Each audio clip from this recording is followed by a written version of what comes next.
Hi, I'm Madeline. I'm 32 years old, and I've spent the last 6 months putting together the most satisfying spreadsheet of my life. But let me back up. Maddie, can you watch the twins tonight?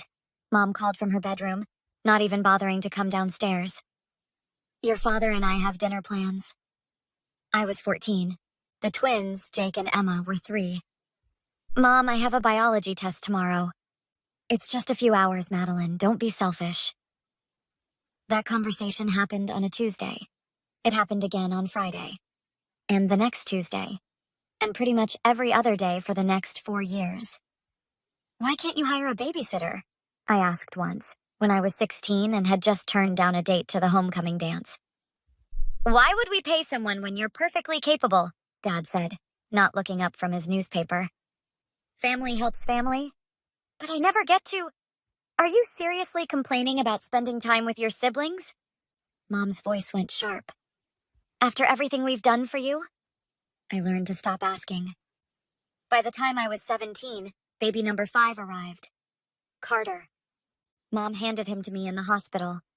You're so good with babies, Maddie. Natural mother. She smiled like she was giving me a compliment. I missed my SATs because Carter had colic, and Mom said she couldn't handle his crying. I didn't go to senior prom because Emma had a recital and someone needed to do her hair and makeup. I started community college instead of the state university that accepted me because who else will watch the kids while we work? The real breaking point came when I was 20. Maddie! Mom shouted from downstairs. Sophie threw up all over her crib! I was studying for my finals. Sophie was too. I found Mom on the couch scrolling through her phone. Can you clean it up? I asked carefully. I have an exam. I just sat down, Madeline. I've been on my feet all day. She didn't even look at me. You know how tired I get. I've been in class since 8 this morning, and I have to study. Oh, here we go again. Dad walked in, beer in hand. The martyr routine. We housed you, fed you, clothed you for 18 years, he continued. And you can't help out with your own brothers and sisters? I do help. I help every single day. I practically raised... Don't be dramatic, Mom cut in. We raised them. You just babysit occasionally. I moved out 3 days later. My best friend Jessica let me crash on her couch.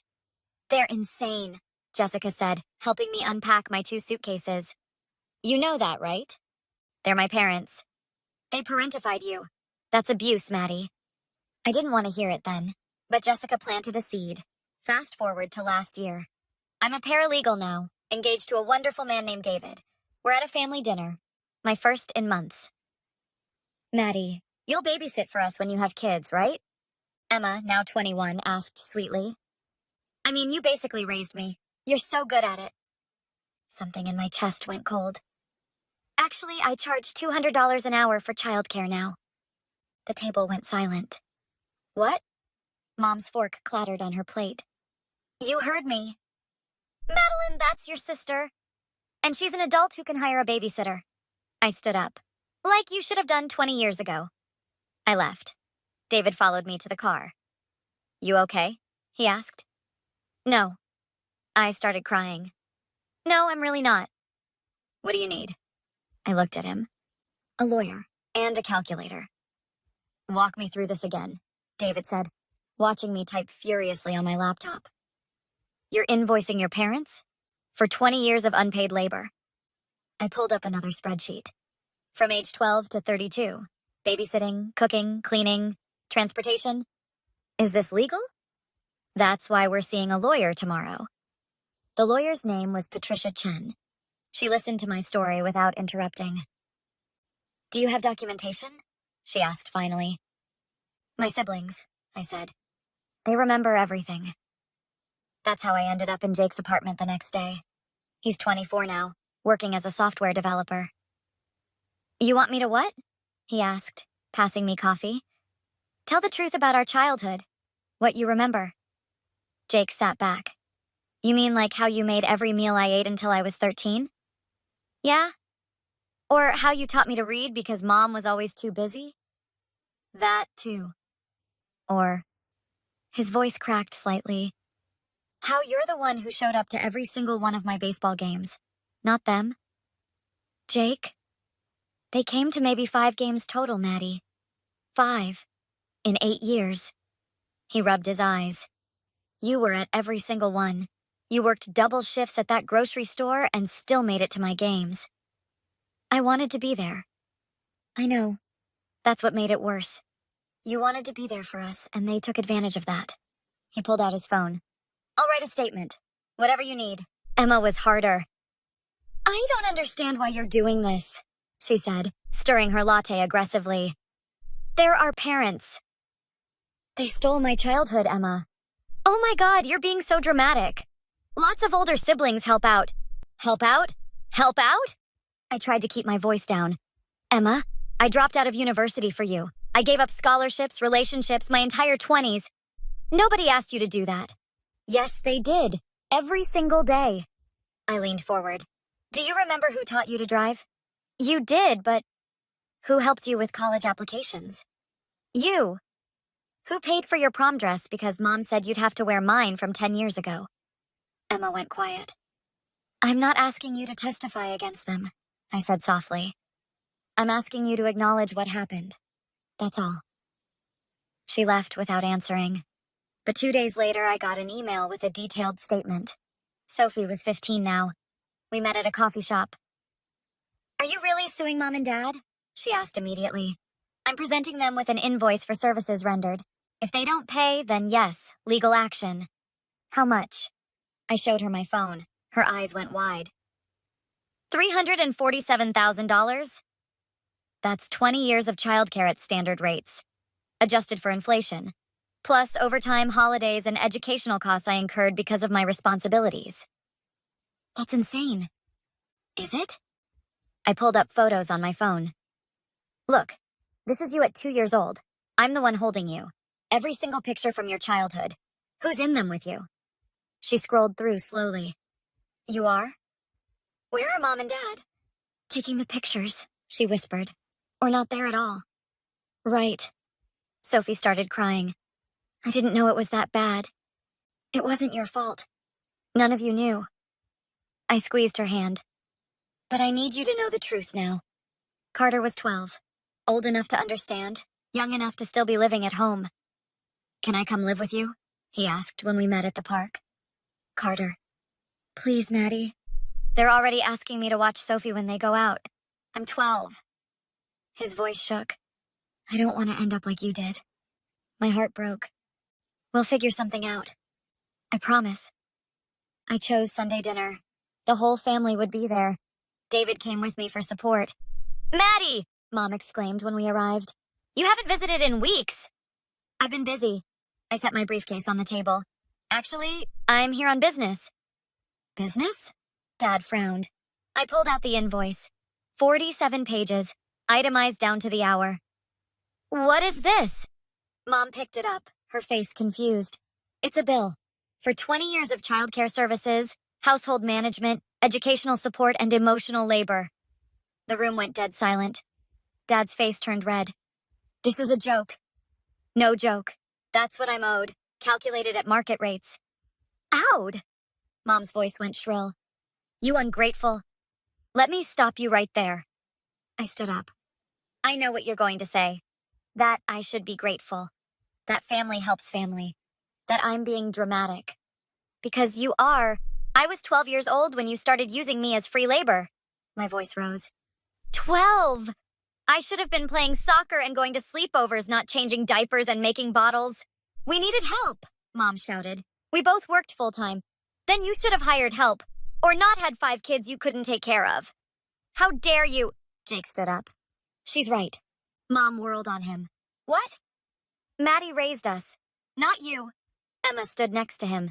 I didn't realize it until recently, but it's true. You kids are being poisoned against us. Nobody's poisoning us, Sophie said quietly. We remember, Mom. We remember everything.